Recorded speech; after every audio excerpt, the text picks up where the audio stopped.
Penguin Random House Audio presents Parenting Beyond Power: How to Use Connection and Collaboration to Transform Your Family and the World. This is the author, Jen Lumanlan. Note to listeners: this program contains a PDF of charts and resources from the book. What parents say about using the problem-solving approach described in this book. A united and close family is one of my values, but I was having difficulties dealing with my kid's big feelings. I felt triggered by those situations, and it was difficult to feel close to him.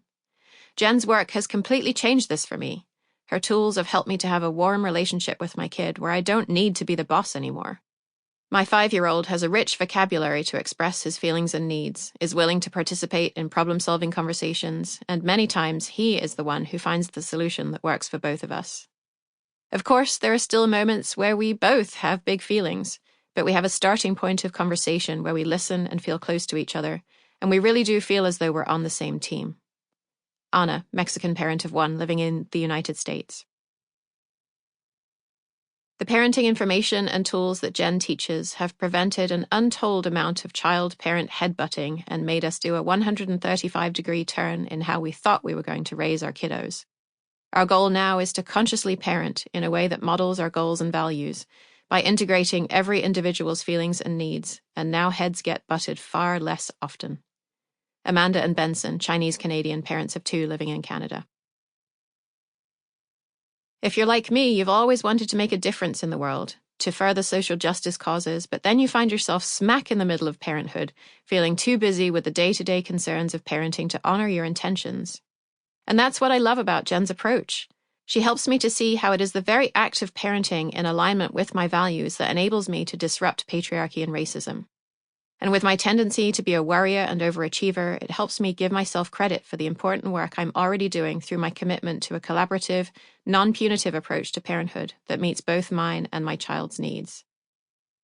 Jamie, queer Latinx parent of 1 living in the United States. When I only had 1 young child, it seemed quite easy to parent in alignment with my values of respectful parenting. As my older son turned 4 with the arrival of his brother, we started having lots of conflict. I realized I didn't know how to help our family function well and ended up using a lot of consequences, which only created more conflict. I've learned new tools from Jen to navigate everyday challenges that used to seem overwhelming in a way that's aligned with my value of respect for all people. I'm also inspired by her vision that we can help change the world we live in by raising our children in a way that fosters respect and equity. And I'm glad that the tools that make my life easier now will have this wider positive impact as my children go out into the world knowing what it means to truly be in respectful relationships with others. Genevieve, French-Canadian parent of 2 living in Mexico. In becoming parents, we always said we didn't want to lose ourselves in favor of putting our child first all the time, but we also knew we didn't want the power dynamic approach with our child that parents, and ourselves as teachers, so often fall into or feel forced into. The problem-solving approach that Jen has taught us has been exactly what we were looking for, helping to guide us in showing our child the respect they deserve and enabling us to involve them as part of the decision-making process of our family. This means that we don't really have tantrums, them or us. As we try to consider everyone's needs, we're usually able to take an action that meets all of them. It's really hard to break out of the way we were socialized, but so incredibly worth it. We feel like we understand our child, that our child understands us, and through this work, we've also come to better understand ourselves and each other. Emma and Alex, white British parents of 1 living in England. Just realizing that I have the tools and understanding of how to problem solve in my family has been transformative. Not only am I now able to confidently begin to navigate the world of dealing with a headstrong but sensitive child, but I also know that I am basing it on ideas and values that resonate with our family. Having Jen's resources has empowered me to be a better parent and start laying the foundation for a strong relationship with my child and family for the future. Yasmin, South African of Indian descent and parent of 1. I'm very happy to have learned the problem-solving approach. Just today, I was in the usual tussle with my 4-year-old over having a shower. I was about to override her resistance and spray water on her. I thought of what I'd learned from Jen and managed to pause for a moment. I tried a 3-minute problem-solving conversation. This led to a quick game. She was then in and out of the shower within 5 minutes with no resistance at all. I highly recommend giving Jen's approach a try. By focusing on both of our needs and setting fewer limits, I'm fighting less with my kid and slowly learning to appreciate her just as she is. Tawfiq, Indian-British parent of 2 living in Singapore. A year ago, I was scared. Scared of my young toddler's big feelings and how they made me feel. Scared of becoming an embarrassingly permissive parent. Scared of the resentment building in my marriage. Now I'm feeling more confident in my ability to identify and uphold boundaries rooted in our values, calmly support my child through age-appropriate meltdowns, approach disagreements with my spouse in a more collaborative way, and remain compassionate with myself when all of that falls apart. Brittany, biracial African-American parent of 2, living in Canada. Discovering this problem-solving based approach has given our family clarity and is aligned with our value for collaboration.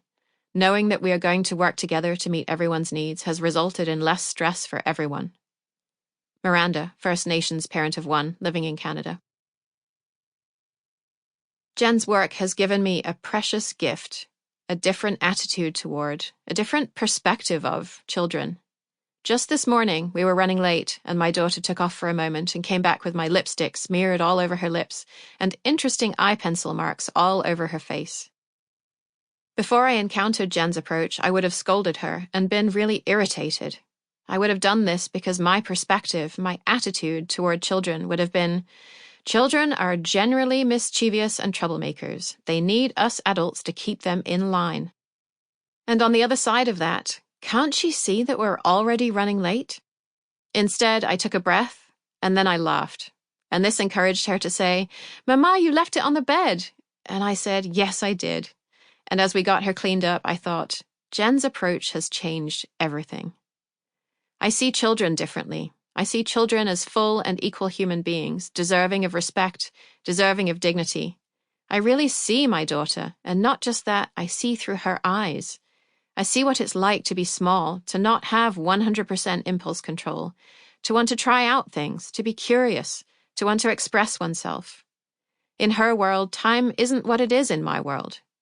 Jen's approach makes it possible for me to see life through the eyes of the child, and the result is that I am less stressed about the small daily things that children do or don't do. I am less in lecture mode. Our relationship is marked with more ease because, for the most part, I respond with an attitude of trust. She is not throwing a tantrum just to make trouble. It could be that she is overwhelmed or tired. I approach the situation with curiosity, and when I can't figure something out by talking with her, I make a presumption from the perspective that accords my child the most respect. Elizabeth, Kenyan parent of 2.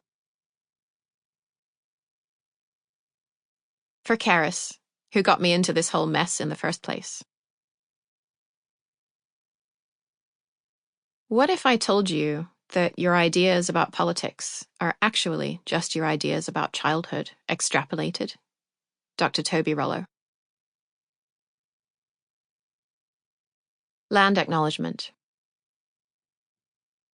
This book was drafted on the traditional lands of the Nez Perce in what is now known as McCall, Idaho, edited on the traditional lands of the Lower Skagit, Swinomish, Suquamish, Snohomish, and Tulalip tribes on what is now known as Whidbey Island, Washington, and finalized on the traditional lands of the Lashana Ohlone in what is now known as Berkeley, California.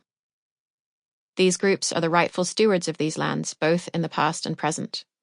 While they can never be fully compensated for the harms that the legacy of colonialism has wrought, I pay the Shumi land tax as recognition that more than words are needed, and I encourage others to engage meaningfully, including financially, with their local Indigenous communities. If you are a resident of the East Bay, San Francisco Bay Area, and or would like to support the Lashana Ohlone, you can calculate and pay your Shumi land tax at segoritelandtrust.org/Shumi-land-tax. To find out which tribes were and are present in your local area, visit native-land.ca. Preface. For most of my life, I've been deeply impacted by the ideas in this book, the connections between our children's difficult behavior and the social problems we face, without really knowing anything about them. And unless your family was very radical, it's most likely these have affected you as well. I was born just northeast of London, England. Sample complete. Ready to continue?